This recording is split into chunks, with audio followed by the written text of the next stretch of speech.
अब आप देखेंगे इसमें chapter number 6 unit number 4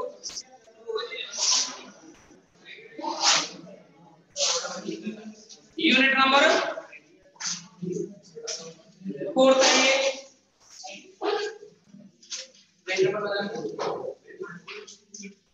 page number है 305। एक बात बताओ आप मेरे को, पेज नंबर 274 पर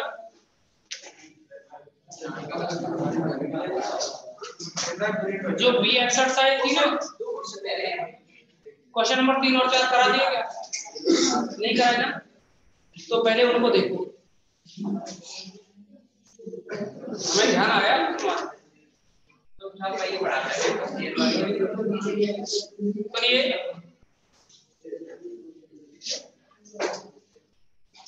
क्वेश्चन नंबर 4 देखो। अभी यूनिट 3 की बात नहीं कर रहे, 3 की बात कर रहे हैं, अभी यूनिट 3। और इसमें चैप्टर नंबर है कौन सा? ये 5। 4th यूनिट कल स्टार्ट कर देंगे या अभी हो जाएगी थोड़ी बहुत देर में। देखिए इसमें ये का इसमें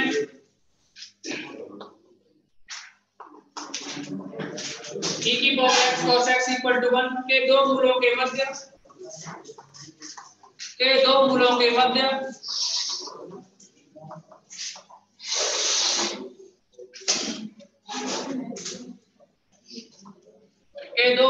मध्य e की power x cos x equal to 1 का कम से कम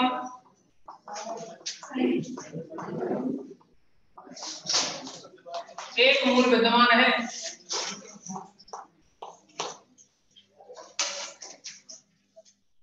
इसके दो मूलों के मध्य कम से कम एक मूल विद्यमान है। बीजीय अर्थ पढ़ना,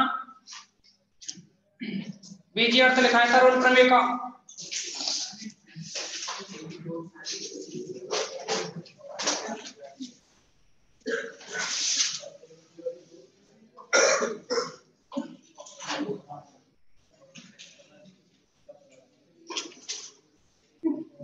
किस कॉलेज से हो तुम? किसी से एडमिशन कब हुआ? पहले या सर फर्स्ट ईयर में? कितने दिन क्लास ली थी? हो गया एग्जाम क्या करा? चलो वो भी हो जाएगा। गवर्नमेंट सबके एग्जाम करा देगी वैसे तो कोरोना से फ्री हो गई। हाँ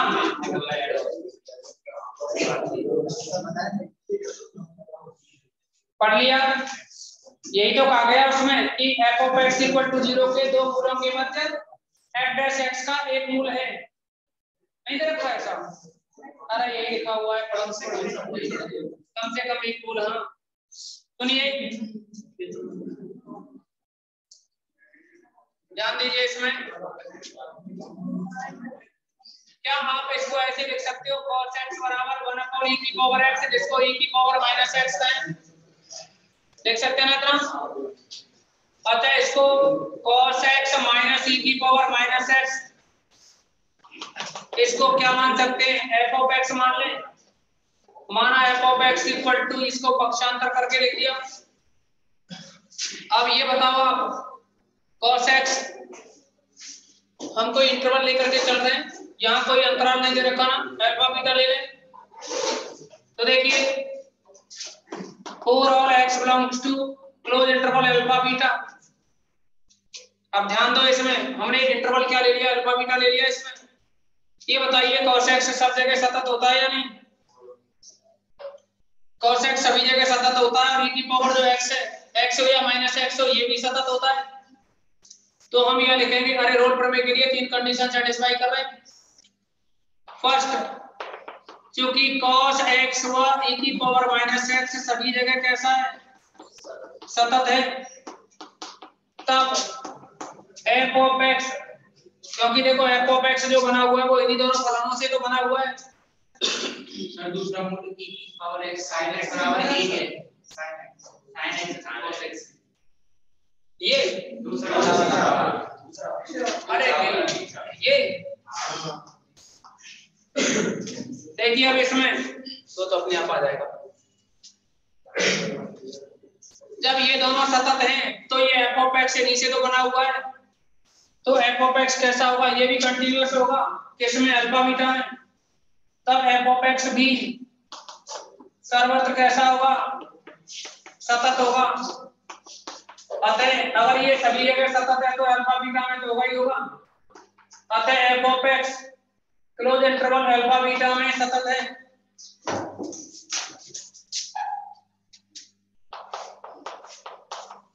दूसरा पॉइंट कौन सा है, अवकरणीयता। ये बताइए एफ डैश एक्स कैसा आया, कॉसेक इसका cos x का sin x minus minus plus e की पावर माइनस x। ये बताओ ये कहीं भी अनंत बनेगा क्या,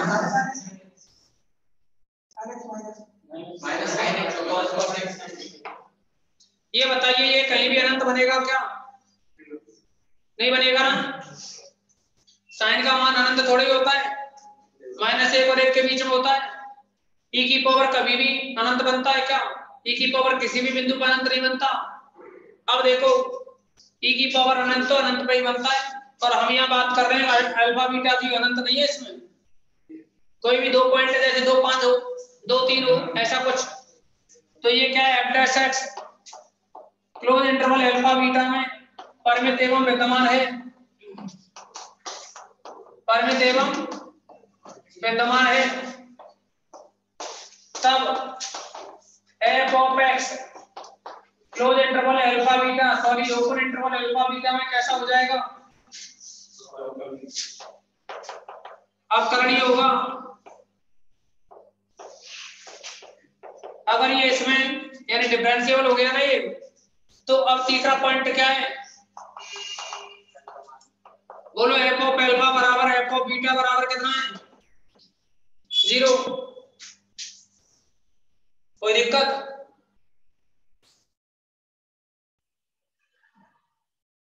एक लाइन लिख देते हैं हम हमारे लिए,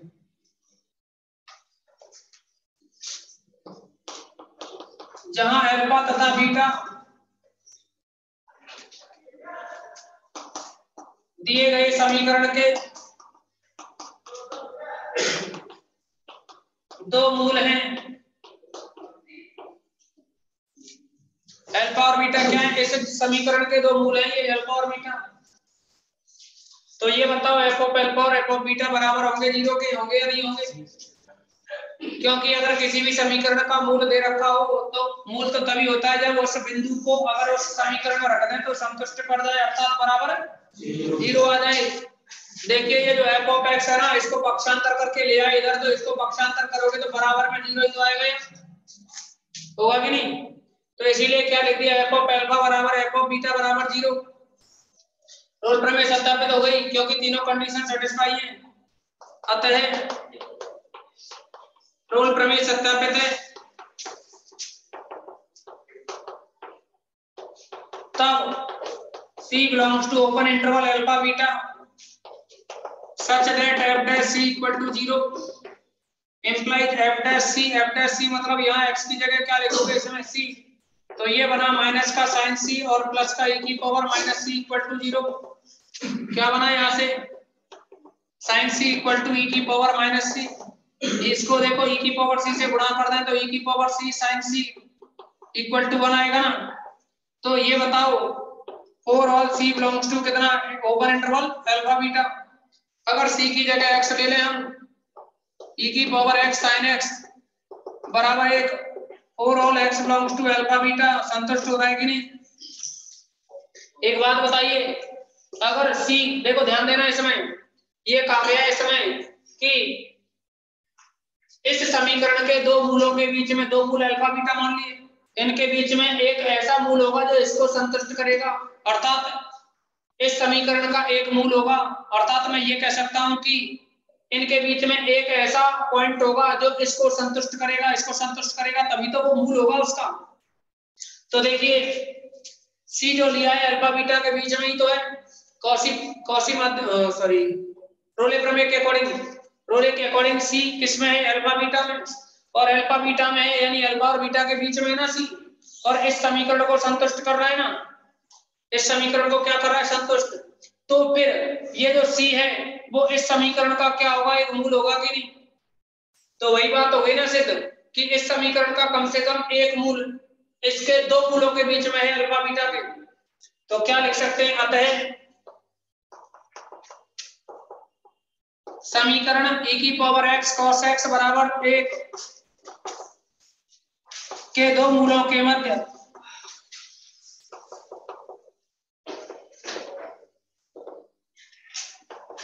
समीकरण e की power x sin x equal to 1 का एक मूल है। नोट करो।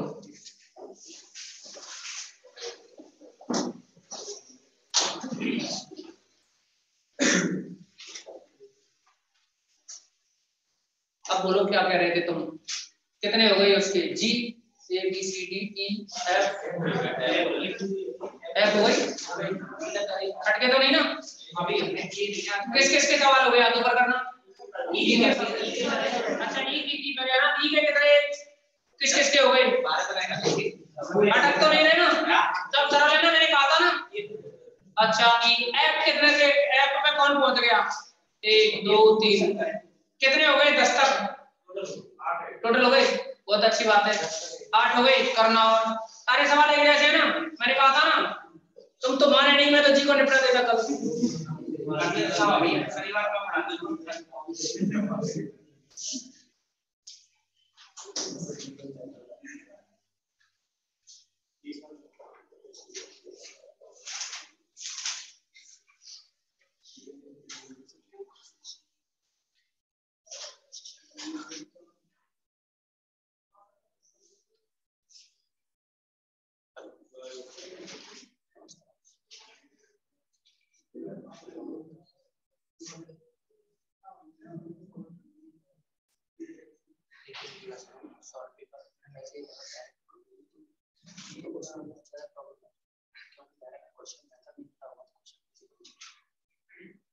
इसलिए मैंने आपको क्या, वो 2 यूनिट तो हो गई, मतलब एक यूनिट तो एक बढ़ के जाएंगे आपको, एक यूनिट के अकॉर्डिंग,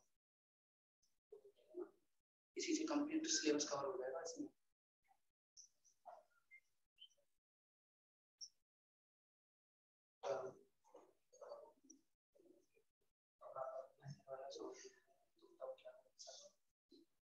मतलब पढ़ने में दिक्कत आ रही है या फिर मतलब राइटिंग में दिक्कत आ रही है या समझने में?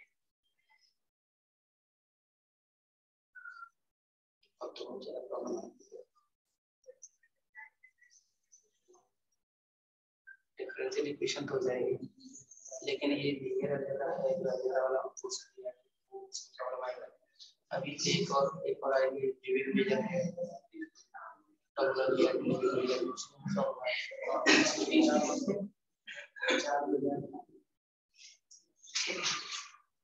ऐसी ही इंपॉर्टेंट है। जैसे आपने पढ़ा होगा तो टोपोलॉजी है ना, जैसे अलजेब्रा का पूछ सकता था ना, थोड़ा सा उससे रिलेटेड है।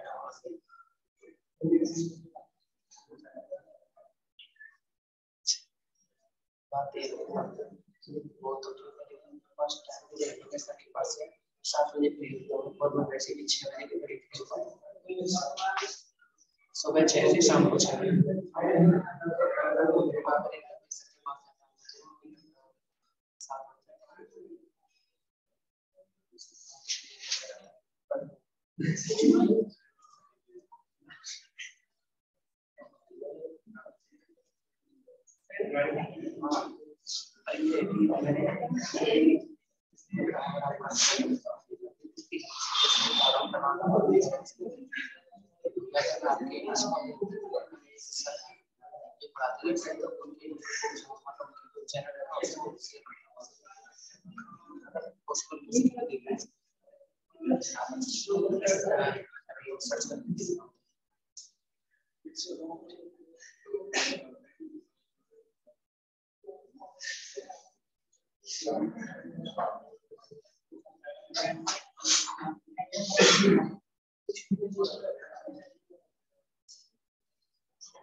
अब बच्चे क्या है वैसे ही ताकत लगा रहे हैं उसमें एमएससी में।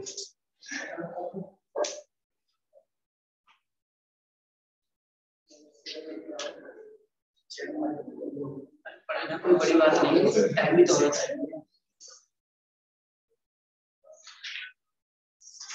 अब पैटर्न ये है कि एक एक यूनिट से काम चल जाएगा वैसे, लेकिन उनको पढ़ाने के लिए भी तो चाहिए उनको कोई भी। अब मैंने सॉल्ट पेपर खरीदवा करके उससे एक लड़की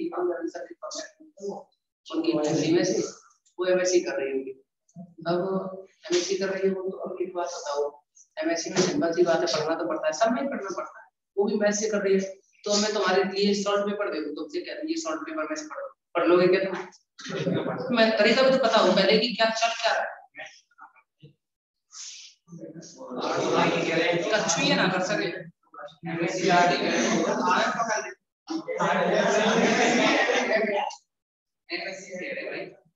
मतलब मैं मेरा कहने का मतलब बीएससी एमएससी में से कुछ नहीं कर सकते 11 12 में, जहां तक कि मैं ये कह दूं कि मैं 9th क्लास से या 8th क्लास से भी किसी को दे दूं ना कोई चीज, ये ले पढ़ ले, तो नहीं पढ़ पाएगा। मैं 8th क्लास के बच्चे को 8th क्लास के सॉल्यूशन दे दूं, ये ले ये सवाल है कर लेगा, नहीं हो पाएगा। 9th क्लास के बच्चे को 9th क्लास के सॉल्यूशन दे दे, कर लेगा, नहीं कर पाएगा। वो तो उनके लिए होते हैं सॉल्व पेपर जिन्होंने पहले पढ़ रखा है, उनसे कुछ आता है मेथड, फिर क्वेश्चन इंपोर्टेंट हो जाते हैं।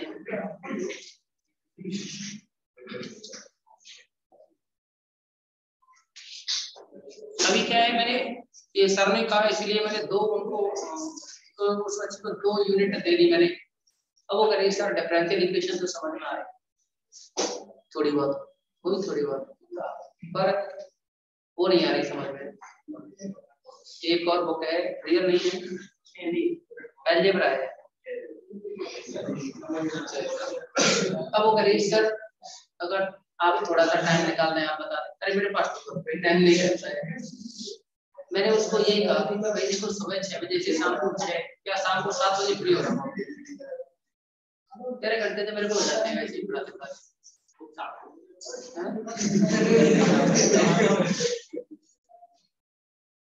नहीं देखो, प्राइवेट सेक्टर है, पैसे छापने की कोई दिक्कत वाली बात नहीं आती, प्राइवेट में पैसे कोई छाप सकता है कोई भी, लेकिन क्या करेगा गाड़ी का?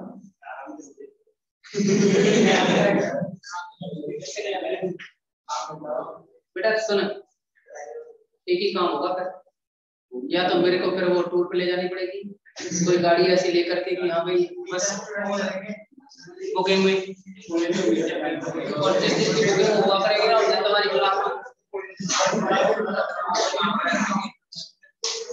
कुछ नहीं है।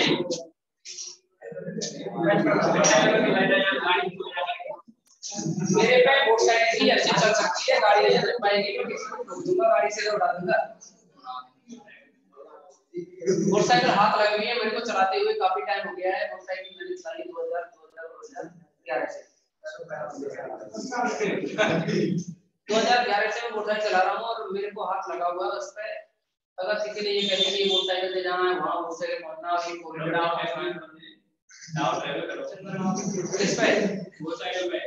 मोटरसाइकिल पे कोई डाउट नहीं है, अभी तो कल अपना बैठा है। मैं अपने ऊपर डाउट नहीं करता, मैं दूसरों पर डाउट करता हूँ, इसको बैठा लूं, ठीक है ना। मान के चलो मुझे पता है मैं अपनी मोटरसाइकिल कंट्रोल कर दूंगा, और ये किसी जैसा बैठ जाए ये ड्रिल की वजह से खुद पड़े कुछ चलती नहीं। ही होता है जानवर के साथ डाउट मुझे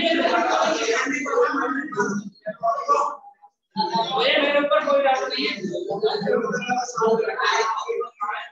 और एक और बात सुनो, चलो बाई चांस वैसे तो ऐसा हुआ नहीं होगा, आज तक ऐसे ही चला रहा हूं, ठीक है ना, और जब होगा तब देखा जाएगा।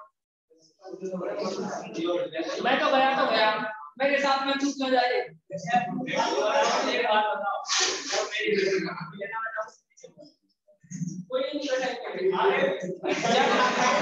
जब मैं अकेला, सुनो मेरी बात, मैं कहीं जाता हूँ ना और और मुझे पता है मुझे जल्दी का काम है और स्पीड से चलानी है, तो मैं किसी को साथ लेके नहीं जाता, मैं साथ मना कर देता हूँ। कोई भी घर के मेंबरों को भी मना करता है ना मेरे साथ में। जब मुझे पता है मैं चलो जाऊंगा, अरे तो 3-4 दुनिया के ऐसे समाज फिर पापा तो ले कैसे ले जाते टीम बना रहा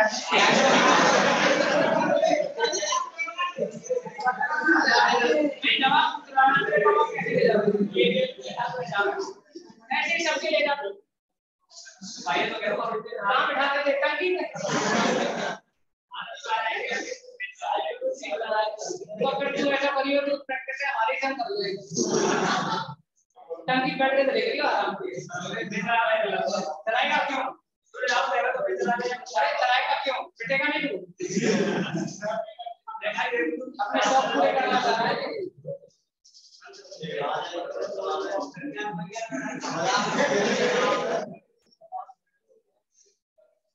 लिखो आगे अगला एग्जांपल देखो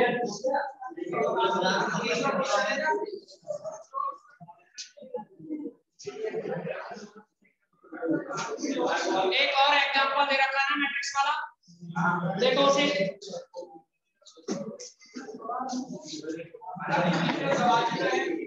क्या हाँ दिख रहा सवाल, एग्जांपल नहीं कह रहे, सवाल की बात कर रहे हैं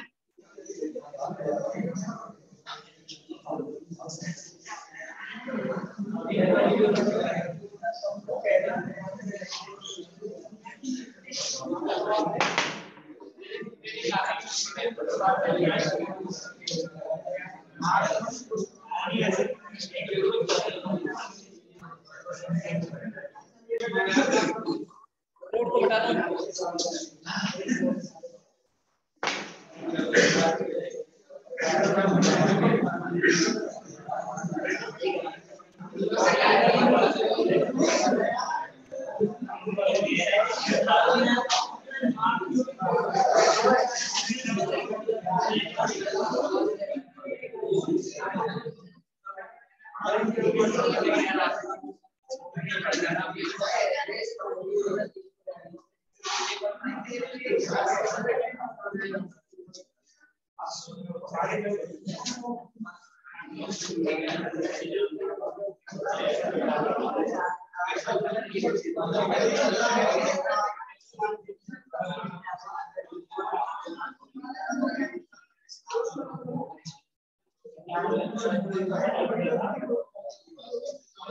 चलो इधर ध्यान दो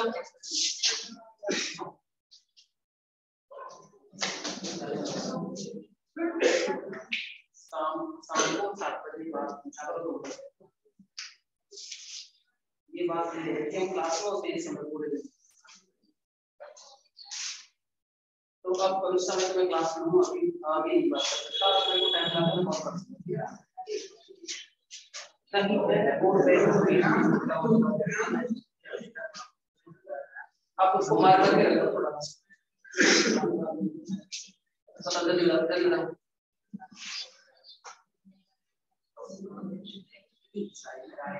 जिसके लिए मैंने वीडियो में डाला है उसको बोल दिया है कि ये डेरिवेशन आ सकता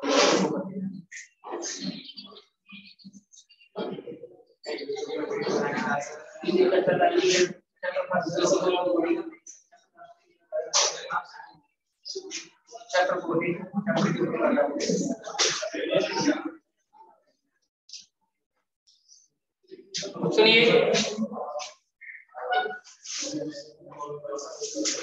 अब देखो इसमें ये दे रखा है आपके लिए अल्फा बीटा है और अल्फा बीटा 0 और π/2 के बीच में और यहाँ जो अल्फा है ना यहाँ जो f डैश जाई इक्वल टू 0 है उसमें जो जाई है वो किस में से लिया गया है अल्फा बीटा के बीच में से मैं ये कह सकता हूँ इन सभी को मिला करके ये जो लिमिट है ना जाई किसके बीच में है बीटा और अल्फा बीटा किसके बीच में है π/2 और 0 के बीच में ये कंडीशन है ना तो देखिए इसलिए ये अल्फा 0 और π/2 को तो इसलिए दिया है कि इनकी रेंज की पता रहे अल्फा बीटा क्या है अल्फा 0 नहीं है बीटा π/2 नहीं है ना तो हम यह अल्फा बीटा के बारे में डिस्कस करेंगे सबसे पहले देखिए आप इसको क्या लिख सकते हो sin x के लिए एक्सप्रेशन करें साइन एक्स के लिए एक्सपेंशन करें तो क्या आएगा, ये इसको ओपन करोगे ना,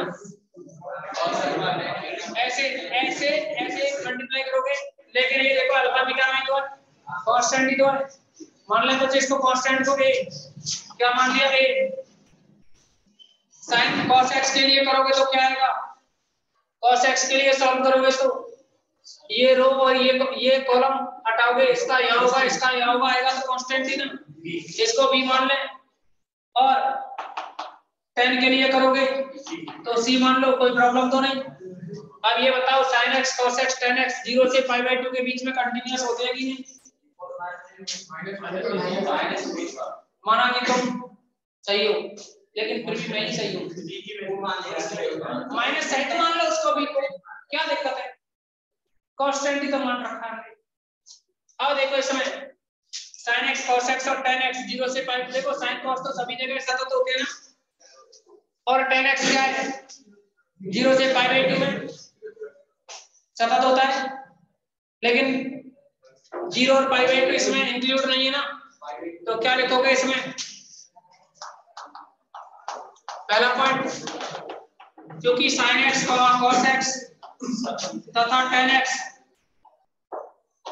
ओपन इंटरवल 0 π/2 में सतत है, क्लोज में सतत है, तब f of x भी 0 π/2 में सतत होगा। अगर ये इसमें सतत होगा तो फिर जब 0 से π/2 में सतत है ये, तो फिर अल्फा बीटा में भी सतत होगा, इसीलिए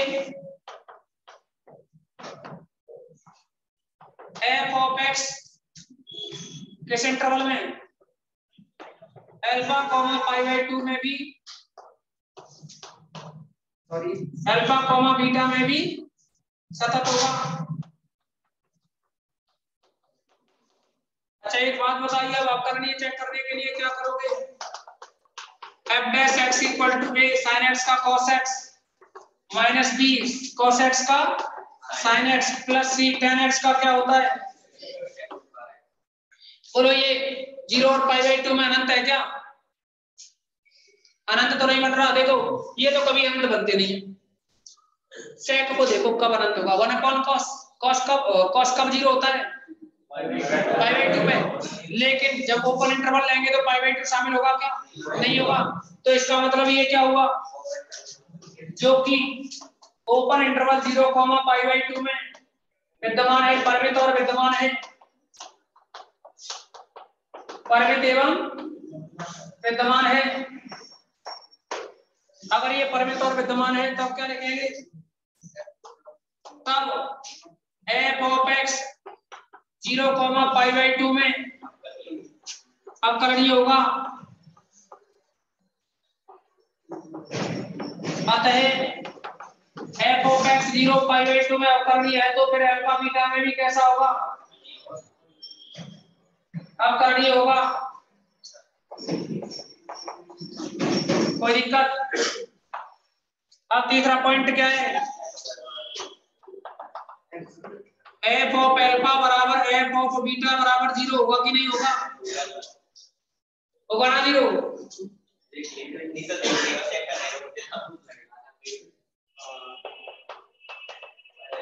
तब रोल प्रमेय सत्यापित नहीं हुआ 0, माना कि हो गया, अतः देखिए रोल प्रमेय सत्यापित हो गई तो c की जगह जाई ले लें, अल्फा बीटा के बीच का कोई पॉइंट जाई belongs to alpha beta such that f dash जाई इक्वल टू कितना होगा 0, जहां जाई किस किस के बीच में, अल्फा बीटा के बीच में ना, तो आ गया, वही तो सिद्ध करना था। अब सुन लो ये 0 हुआ, अब तक क्या नहीं हो पाया दोबारा, देखिए यहाँ x की जगह अल्फा रखो, f ऑफ अल्फा है ना, x की जगह अल्फा अल्फा अल्फा तो अल्फा अल्फा अल्फा दो स्तंभ समान तो 0, बीटा रखोगे तो बीटा, ये बीटा और ये भी बीटा करोगे तो दो स्तंभ समान 0, अब हो गया होगा सबका, अभी भी एक रह गया है क्या, कर दो मैंने कब कहा पाई बाई 2 है इसमें? किसमें है? किसने कह दिया सतत के लिए है उसमें? हाँ भाई, पाई बाई 2 शामिल है क्या उसमें?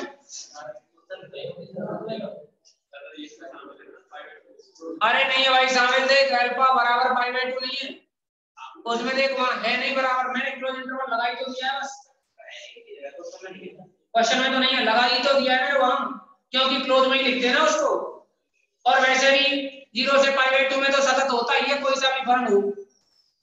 10 की बात करें तो 10 भी 0 से पाई बाई 2 में सतत ही होता है। मैंने ये तो नहीं कहा कि पाई बाई 2 को अनंत मान देगा, कैसे देगा? अनंत कोई खत्म थोड़ी हो रहा है भाई, जब पाई बाई 2 रख रहे हो, पाई बाई 2 रखो क्यों, सामने तो है ही नहीं इसमें, और सतत तो होता है, क्योंकि जब वो ग्राफ बनता है ना, ग्राफ पे जाओ, ग्राफ पे इनफाइनाइट की ओर चलते जाता है ना, पाई बाई 2 की ओर जैसे बढ़ते बढ़ते जाते हैं, तो यहाँ इस समय पाई बाई 2 का हमने जिक्र कर दिया है वहां, लेकिन हम तो अल्फा बीटा का बात कर रहे हैं बस, ठीक है ना? पाई बाई 2 शामिल नहीं है इसमें, वो लिख वाले दिया है वहां।